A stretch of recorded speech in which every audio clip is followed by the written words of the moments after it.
Okay, now let's find out the perimeter of this figure ABCDE. So perimeter would mean the length of the entire boundary. All right. So before we get into the perimeter, let's find out what angles are. Let's learn about angles. Angles are nothing but the rotational distance between two lines. Now there is a rotational distance between these two lines. Now take another line, and this rotational distance is greater than the first distance. Now take this distance. This is greater than the first two distances. All right. Now let's take another example. Okay, take this point, take this line, take another line, take another line, take another line along the older line. Okay, now the last line has essentially covered 180 parts. Okay, 180 parts.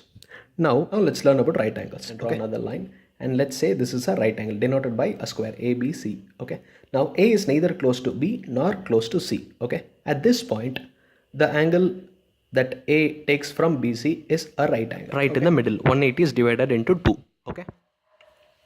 Now this is called the right angle. So the same is what present in the square also. 90 each at B and C. Okay. Now let's take two examples to learn angles at a broader sense. Take this figure ABCD. Now B is greater than 90.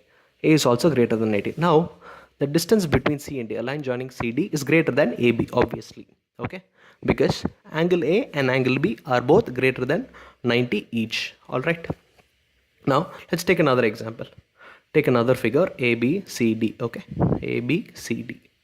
Now these two angles are less than 90 each. Okay, join C and D.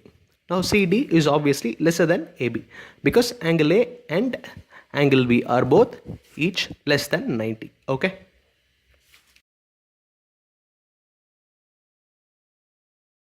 Now let's take another figure ABCD. Okay, ABCD.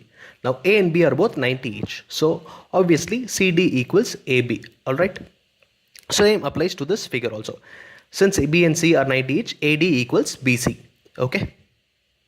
AD equals BC. So now you know that it's a square. Okay.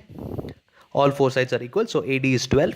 And now since all four sides are equal and two adjacent angles are 90 each, A and D are also 90 each. Okay, so taking 30 from both of them, the remaining two are 60 each. Okay, since two angles in a triangle are 60, the third is also bound to be 60. Okay, because sum of angles in a triangle are 180. Okay, now since three angles in a triangle are 60, we know that it's an equilateral triangle. Okay, since AD is 12, the other two are also 12 each. Okay, now five sides are 12 each. Okay, so the perimeter should be 12 into 5. Perimeter of the entire figure is 12 into 5, which is 60.